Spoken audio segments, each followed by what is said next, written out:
Welcome to the Modern CPA Success Show, where we're 100% focused on helping accounting firms achieve success. If you're an accounting firm owner who wants to learn how to grow your firm by providing virtual CFO services, then this podcast is for you. Hello and welcome to today's podcast. It's that time of year again for us to talk about retreats. So with all of the COVID and all of the travel restrictions, we have not been able to have this conversation for a while. So we just got back from our director retreat. So if you look at the cameras and you're watching this on video, you can see everybody's nice tans. And that's all because of the work that Lily did in getting us to the Bahamas. So I'm going to start with you, Lily. We're going to do a live postmortem on our last retreat. So Lily, why don't you talk a little bit about where we went and what we did and really give us an overview of everything that happened. Great. So glad to be back. And we chose the Bahamas and Atlantis for the director's retreat. Families were invited, which made it a lot of fun and a very dynamic trip from what we were doing. But yeah, everyone flew into the Bahamas. We really gave the first day everyone an opportunity to unpack, sink in, get a feel for the resort, and offered a cocktail hour for everyone to show up at. Some people meet for the first time, others get reacquainted. And then our second day, we had meetings commence for the directors, and the families all got to go down water slides, go to the beach, hang out, do what they wanted to do.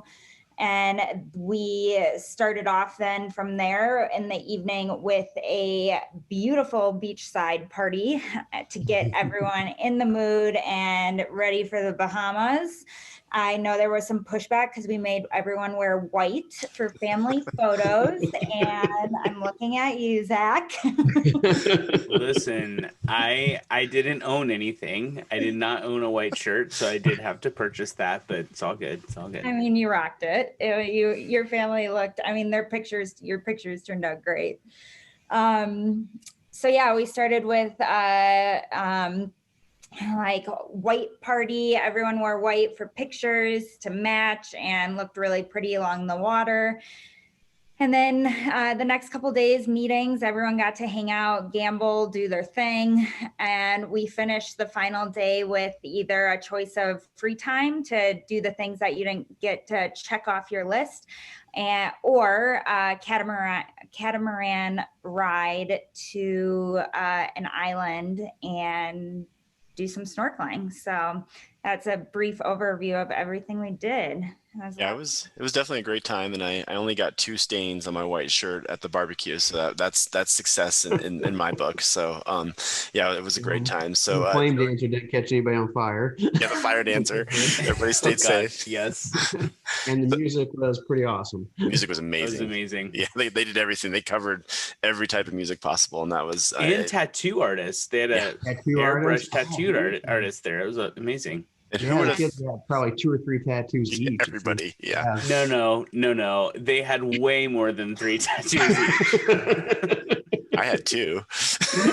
There were a few judgy looks from other parents going home from the Bahamas, like on the plane when they looked at our like 7 and 8-year-olds and they had tattoos all over them. And I'm like, well, we were in the Bahamas. What do you expect? I would say the kids that was probably their number one thing, the tattoos. They'll not remember the beach. They'll not remember anything but the tattoos. My kids will definitely remember the beach. We have probably 14 hours of GoPro underwater videos that they took when they were sitting there on the beach each morning while we were in the directors meetings of pretty much the same fish over and over again. But that was definitely their highlight. So logistic wise, Jody, I'm going to throw this over to you. How many people were invited to the trip, and kind of how many of those were Summit employees versus families and friends and stuff? So. Yeah, that's a good question. So we had, I think 50 people, it could be 49, 48, something like that. 50 people that we invited to the trip. It was our director team, and then with a few additional employees that we felt was important to have during that meeting. And with that, so we had probably 6 or 7 employees roughly, and then the rest were family. And so It was family, 9 to be, if you want 9 to be employees, sorry, 9 employees, and then the remainder were your family and friends. And so it was majority of the makeup was the kids, family, spouses, and the kids. Mm-hmm. And I know we did a podcast on this before, but just for our new listeners, explain the thought process behind inviting the families and what the importance of that is, especially at the director level retreat. Yeah. Now, fortunately or unfortunately, you can't invite families to all retreats. It's just the budget, unless you're just a multi-million-dollar profitable company that can handle that. The budget's pretty expensive. So we had to limit it to the directors, and we felt that with having the families there gave the spouses more so than the kids an opportunity to actually, as a thank you, hey, thank you for allowing me, the owner of the company, to borrow your spouse, for the time that they've had with that. Maybe it's extra hours that they had to put in, or some other time that they were away from their family. And so it's kind of an opportunity to give back to the spouse and the family for the time that we Summit took from them. So that's the idea there. And the bonding is huge, because now the directors' families get a chance to know each other, spouses get a chance to know each other, the kids hang out with each other, and just really creates a pretty cool bonding atmosphere with the entire firm, the director team. I think the cool thing there too is with our director team, it's not like all kids are the same age. We had some college age kids, we had some middle school, higher elementary school kids, and we had some pre-school kids, at that age. So I think that was really cool. It's like, even you had to have all kids the same age. It made it really fun. And I know, to your point, like, obviously I'm a director, and my spouse appreciates Summit more than any company I've ever worked for because of those stuff like this. She knows that she's appreciated as well as me being appreciated. So Zach, I want you to comment on this as well. Being someone else that was at the retreat and had a family there, how does your family take it? My family could not have been more grateful and could not have had a better time. I think we may have had the youngest kiddo there. Our youngest is 4 and our oldest is 8. And they're still talking about it and asking when we're going to go back. And we're like, probably never, but but anyways, they loved it. They actually got to do like a dolphin training experience that, it was just amazing. And they just had the best time. And yeah, like Jody said, I think that investment in families goes a long way. And my wife got to meet other spouses, that I get to work alongside of. And that was just great to be able to build relationships. And I'll tell you too, if you've got young kids and there's older kids on a trip, like that's always an amazing thing because you have to watch your kids less. And so that was really a nice thing for our family. Yeah, that's definitely true. And I think that it was fun for my kids because my kids are, 12 and 14, and the last dinner there they were at, and it was a typical Jody dinner where we probably were there for 3 hours, doing you had the appetizers and you just sat and talked and ate. And so my kids get a little bit of an understanding when I come back from a trip and I'm exhausted, like, oh, now we know why. It's because you have those long Jody dinners. I'm like, that's every night. You had a 14-course dinner. A 14-course meal with lots of options, lots of desserts. So Lily, I'm going to throw it back to you. So in terms of retreat planning, in terms of inviting families, how often do you see that done?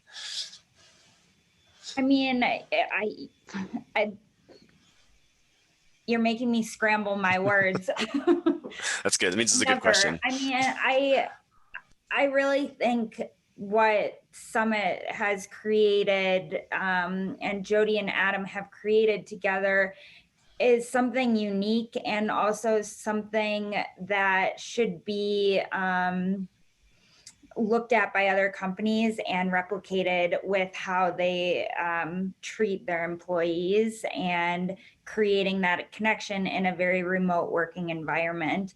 I agree with what Jody mentioned is, inviting spouses and family because of budgeting is definitely meant for certain employees at a certain level. And it's just really cool to see what happens on these retreats with family, and it's worthwhile taking a look at if you're looking at doing a retreat and celebrating your team, not only through development at meetings, but also through a memorable experience. So Jody, for you, when it came to, again, kind of post-mortem here, what going into a retreat where families are involved versus ones where families aren't involved, how do we go about selecting the location, and what are some of the key things we were looking for because families were there? Yeah, that's a great question. So Kind of limits on where you can go, right? So you're not going to take a bunch of families with kids to Vegas. That's probably not a great location, or New Orleans or something like that. So you really need to kind of take it to where it's really kid friendly, but can entertain all different ages. Like we said, we had college kids to young kids, and so it's important that we find a location that can do both, which there's not that many really out there. You're pretty limited on where you can go and where you can't go, and so it makes it really tough on Lily to scope out different properties and locales that we can actually manage. So I would say the biggest thing is you have to kind of think of everybody. You have to think of the older as well as the younger to make sure that they walk away with that same experience. Great. Yeah, no, go ahead, Lily. Sorry. Even the beachside party that we threw is a small scale example of the elements that go into play of, we could have stopped with dinner and a calypso band playing and an open bar, but then, okay, fine. Then what do you have younger kids enjoying and occupying themselves with, so the adults can really actually enjoy the open bar and the calypso band? So what elements then can we bring in? A magician to kind of capture the kids' attention when they first arrived. Then they're like, oh, tattoos, great. And in fact, the tattoo artist stayed an hour longer because people wanted more. And then a fire dancer for everyone. And that's just a small scale example, but that goes into play and when you're planning an entire trip and picking a location too. Yeah, and I think that's the key of having a Lily involved is I think if Jody, Zach, and I would have planned this, we probably would have just had the dinner. We wouldn't even have the musician. We would have the dinner in the open bar, and the kids would have been annoying us the whole time. Bring your own dinner to the beach. Yeah, right. exactly. So I think that's the importance of having a Lily there. She thinks through that the entire time. And I think even when choosing the location, to Jody's point, is that there was something to do for everybody. There was something where, some days we were just on the water park all day. And I made a joke to Adam when I was talking to him a couple of days ago is I only saw the casino once, and that's when we went to dinner on the other side of the beach. Like I didn't see the casino the entire time we were there because I had the kids and because I had the family where, some of the people who were there that had the older kids probably spent the majority of their time in the casino. So it was just a little bit more than I'd ever want to see in an entire year. Because of the friend group I made, but we won't spend too much time on that. We'll keep this PG rated, right? With those party kids. Are you interested in offering virtual CFO services at your firm or scaling your existing service offerings? The Virtual CFO Playbook, How to Land $60,000 a Year Clients and Provide a Killer Client Experience, is an online series of modules that will equip you with essential tools for creating and delivering scalable VCFO services. These approaches have helped Summit CPA grow from $500,000 to upwards of $5 million in revenue over the past decade. If you're ready to grow your firm, visit summitcpa.net/VCFO Playbook to enroll now. So Zach, let's turn the table a little bit here. So I think we've talked about the entertainment and the fun part of it. Now let's talk about the 3 or 4 hours a day where we spent doing business and what we were doing during those times. How did we go about putting together that agenda and discovering what was needed there? I don't really like how you inferred that the 3 hours that I facilitated was not fun. So we'll start with that. I had a great time. But I'm talking for the other people. Thank you. Time vote. Yeah, we really set out to talk about what does strategic growth for the firm look like. And, I think that this is a great opportunity to step outside of the day-to-day. Obviously, a huge investment from the company to do that. And so we really sat back and said, how, in the next couple of years, we want, we have these big growth goals, and how do we accomplish those together? And so we stepped back and first said, who is in the room is really important. The investment of the people in the room is really important. So again, helping to understand our unique abilities and unique contributions. Tom Rath, who wrote the book Strengths-Based Leadership, said, as a leader, we can't be great at everything. The greatest leaders understand what they're great at and what they're not great at, and leverage those strengths and abilities. So we used a new assessment out there called Working Genius by Patrick Lencioni. And we went through that together to really understand what our working geniuses are, what our competencies are, what our frustrations were.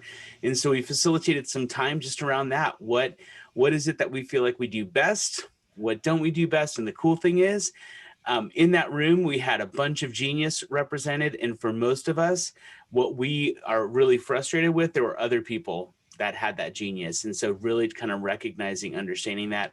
We also just had some time of being able to appreciate and affirm one another for the contribution that each person is making. So there was some time dedicated to that, as well as challenge. Here's some things I see that maybe you could work on and do better. And so we left with some really good individual commitments. And then we pivoted to, what does that mean for the team? What might our team look like 2-3 years down the road? And really reverse engineered, what is our hiring plan? What do our accountability charts look like based on that growth, based on that trajectory that we want to go down? So we really started with the individual, then fast forwarded 2-3 years down the road and just kind of worked on reverse engineering. How do we get there? People, processes, and ideas, and really dissected that, which is, again, just a cool place to do it. Obviously the Bahamas, but stepping outside of the whirlwind of the day-to-day was really important. Yeah, anything is possible when you're in the Bahamas. It's true. That's 100% true. So Jody, other than the fact that this test we took called you a genius in a couple of ways, which I know you love, but what else did you love about the Working Genius, and what else did you get away from that part of the conference? About the Working Genius? Yeah, Working Genius test. Yeah, just kind of unique that everybody has a different genius, something that they're good at, and just gives you the opportunity to kind of reflect and know how to interact with people a bit better. Yeah, no, I definitely agree, and I think it was the director group knows each other well enough where I think a lot of us could have pegged a couple of them. We're like, okay, I know Jody's going to be these. I know Jake's going to be this. So I think that it was helpful to affirm that, but also there were some surprises there. So I think that was good. But I think, Zach, I'm going to throw this back to you about how the geniuses work together. I think that was a really important part of the conversation. And can you go a little bit more into that, how we talked through that and how we kind of that built the rest of the next couple of days. Yeah, so the 6 working geniuses are wonder, invention, discernment, galvanizing, you put me on the spot, enablement, and tenacity. And so it kind of goes from, ideation to activating those ideas to completing those ideas, making those happen. And so for most of us, when we talked about even the affirmations and things that we can do better, for most people, they fell within those buckets, right? Like, you do this really, really well. Hey, you need to pay more attention to this. That's, we saw some big correlation in the genius and frustrations, and more than that, like, came up with some good ideas on how to mitigate that, maybe who to delegate that off to, maybe focus more on these things than that thing. And so I think it just gave us a good framework in it's sort of like DISC, right? Like, the great thing about DISC is it's easy to remember. I think these are easy to remember. And so, when I need to, do a certain task, or I've got to create a new initiative, I kind of know who to go to get the ideas going, who to get the team around and activate the idea, and then who kind of brings it over the finish line. And so I think that that's always helpful to know about ourselves, but even more than that, to know about one another. Yeah, no, I definitely got a lot out of it. And I think you mentioned this as well. We did the talking about each person. And I think when you first gave that assignment, you gave us like 15 minutes where we had to write down positives about people and things that they can work on. And I think everybody was a little worried when that assignment first came out. But then once you got started, like, it was just so easy. Like, it was just flowing. I couldn't write fast enough for all the ideas I had. And I'm wondering if you had a similar experience to that, Jody, when we started kind of going through person by person and identifying what their strengths were. I had the opposite. It was Okay. very difficult for me to come up with strengths and weaknesses. My whole thing was blank. But then when I heard people talk about different things. Like, yeah, that's a good strength. I'm going to put that down on my list. Oh, no, I definitely wouldn't count that. So I wouldn't put that. But yeah, it was hard for me to brainstorm. Like you obviously brainstorm right away and had that. It was really difficult for me to actually create that list. So Zach, have you done that activity before with other companies? I have, and that's why I had Jody go last, because by the time that everyone was done, he had some like really good feedback to share with each person.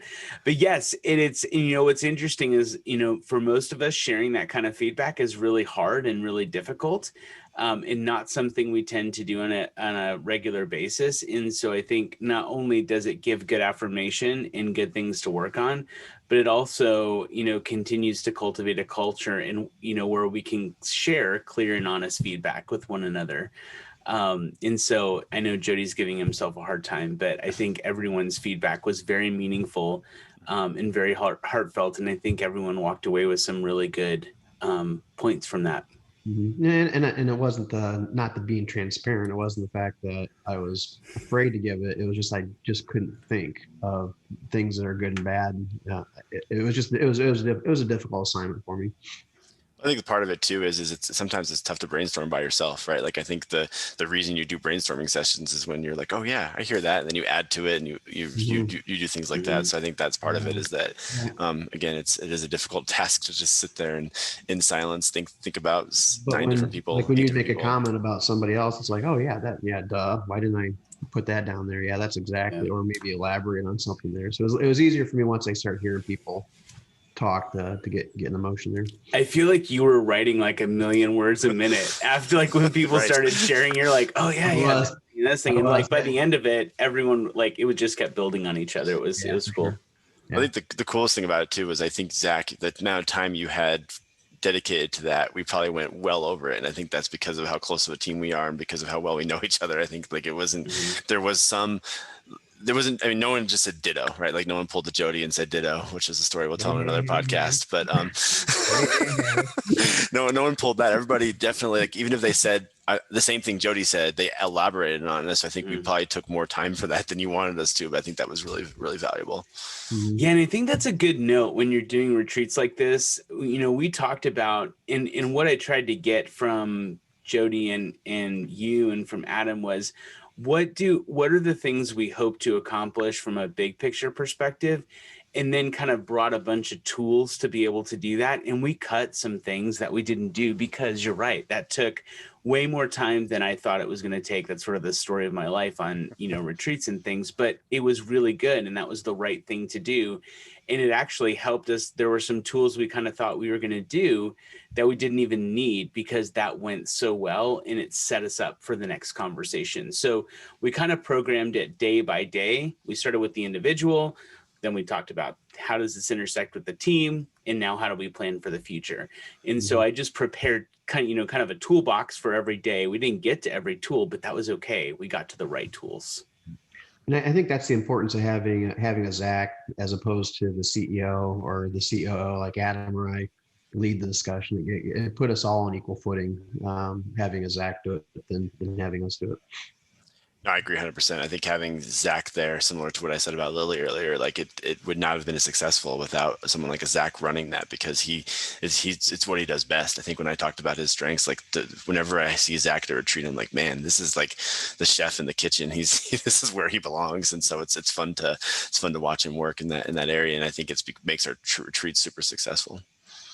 For sure. It's cool. It's a team effort, right? I mean, we were making fun, but a retreat I planned with Summit a couple of years ago was at a Holiday Inn, and not that Holiday Inns are bad. I'm not passing any judgment, but Jody was mortified, number one, that I would plan a retreat at the Holiday Inn, and number two, like it would have been way better if Lily had planned it. Sure. So the last thought on the retreat side of things. So Jody, I definitely noticed that. So the last retreat we did in Jackson Hole, we really focused on what seemed like more short-term goals, like what needs to be done in the next year. And then this retreat, we obviously focused on a couple of years down the road. Can you talk a little bit about the thought process behind that and kind of how we got from one retreat to the next? Yeah, I think the short-term goals are very important to have because again, we had some leaks in the company, different things that we needed to fix, right away. As we fixed those leaks, the leaks were big. Now the leaks are really small in the company. So we got some smaller leaks, which those can be handled a lot of times on the weekly meetings or the monthly meetings, that sort of thing. It doesn't really need to be addressed necessarily at the retreat level. So I wanted to get everybody off of the short term and their heads buried and start looking at the long term. Because what happens is we don't start looking at the long term, those leaks become, freaking waterfalls and pools before we even get to them, because we weren't thinking ahead. We weren't thinking, ahead of the next day type of thing. So I thought it was really important to really focus on what the company is going to look like in 3 years, because we are growing. We about double our size every 3 years. So that's a pretty good growth pattern. And the only way to be successful with that growth pattern is really planning for that growth and making sure that hires are made prior to the need for that hire, making sure the cash reserve is built strong enough to be able to afford, hiring $1 million in new hires, every year, that type of thing. So it's really important to kind of looking forward. And that's what I wanted my director team to do is, hey, let's look forward as directors and let's let the managers look at the day-to-day stuff now that we're putting different levels underneath that. The director should always be looking forward and not in the weeds, not doing the day-to-day stuff. So Lil, are you excited to plan a retreat for a company that's twice this size in a couple of years? It's going to be awesome. As long as everyone's flights go to plan. Yes. Then it'll be great. No, I mean, this work and working with you all is my happy place. I thrive in it. And the bigger the group, the more intricate the itineraries get and the more people you're looking out for, that excites me even more. So bring it on. Bring it on, Summit. Bring it on. We've got one coming up next week, actually. Yep. Yes. Which kind of leads to the next topic. We're having a part 2. Next week will be the CFO retreat. So we're planning that. We're going to have that in Las Vegas, and we'll be conducting that our next basically our next webcast, during that retreat. So that should be pretty exciting. Talking a little bit about that. Now, again, we did the director retreat, which is directors with families, and then the CFO retreat, a little different. Instead of families, they're really not invited, which is purposely done that way, so that the CFOs get a chance to hang out with each other more often. They don't have the excuse that they've got to go back to their spouse, or the guilt that they've got to go back to their spouse at night and hang out with them, where they kind of feel more freedom to hang out and really kind of get a chance to bond with each other a little bit more. So that's the purpose of that. But then we do add that element to it where we add the families are allowed to come on that last day for a really cool dinner and stuff like that. We'll talk more about that on the next one. But it gives them the opportunity, if they want to extend it to a nice little vacation afterwards, they can do that, for a couple of days, afterwards. We try to have it on a Friday, and on a Friday, give them the ability to have a Saturday and Sunday, and then back to work on Monday type of thing. So a little different, a lot smaller, only about 20 people at the CFO retreat. But still definitely important and very, very important. And again, the CFO would be like a manager level retreat at most companies.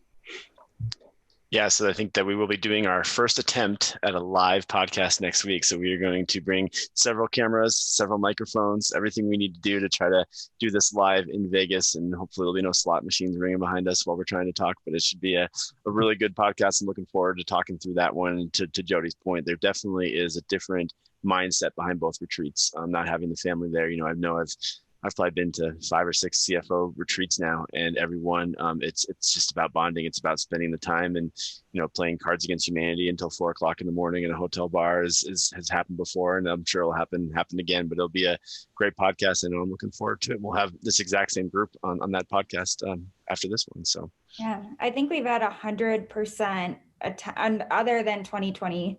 100% attendance basically, or people deciding to stay longer or had plans and needed to leave, but then we're like, I'm canceling those plans because I can't miss out on this thing that we're doing.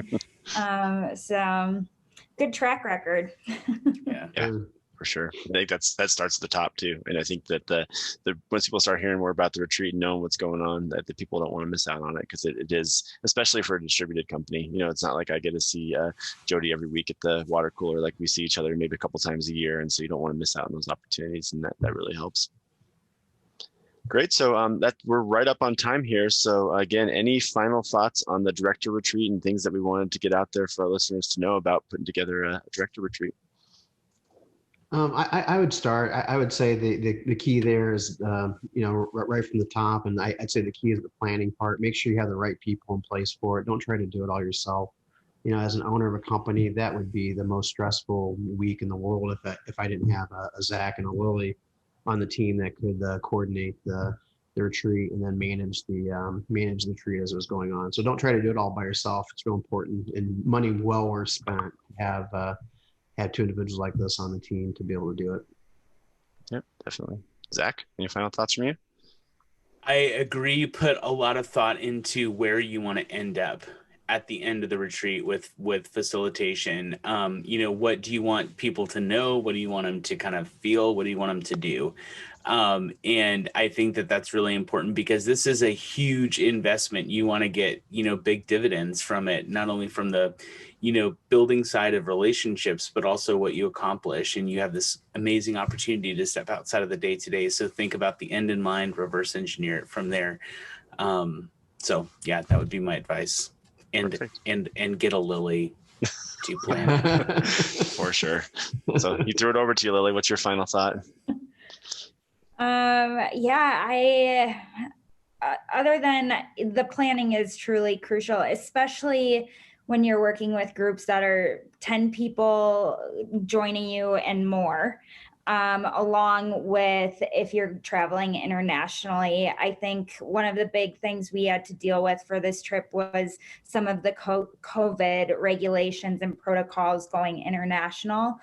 And I know that left a lot of people feeling somewhat anxious, but I could tell people quickly felt relieved and confident in the process of traveling to the Bahamas and what needed to be done, because I was there to hold their hand and guide them through the entire way. So it's not only the planning, but also just when you're that set up and have it well thought out, when things happen, you're then able to quickly act on a contingency plan because everything's already pre-planned out. So that would be the biggest thing that I'd leave with. For sure. And I think that's even true outside of COVID. I think, and even international versus domestic or whatever, I think just having someone there that's planning, because I know I'm more of a fly by the seat of my pants type guy. My wife is a planner, and the amount of times like she was reaching out to me through Lily or me trying to get a hold of Lily. I'm here, just here's Lily's number. Why don't you reach out to her? Yes, I'm sure she probably texted you 100 times and we got it all figured out. But no, there was definitely a lot of stuff up in the air that we just didn't know about. And I think that having a Lily just there to answer those questions is a lot better than someone internally trying to do it. So it's such a guy thing versus girl thing. Like, very girls tend to want to know everything. And Jen, Dave's wife, was like, thank goodness you sent that out and everything, like the itinerary and all of that to me, because Dave was just going by the seat of his pants. A lot of us were. Sorry, Dave. I think I forgot to tell my wife that there was a specialized app that had everything until we got there. And she's like, what? And I'm like, just look at the app. What app? What are you talking about? And I was like, oh, sorry. If it wasn't for my wife, we'd all been wearing green to the white party, and that would have been bad. So awesome. Well, I definitely appreciate you guys joining us. And I think this will be a well listened to podcast. And again, we will talk again next week in Vegas. So thanks for joining, everybody. Yep. Thank you. See you in Vegas. Yep. Enjoy this podcast? Visit our website at summitcpa.net to get more tips and strategies for achieving modern CPA firm success. We're here to be a resource in this ever-changing industry.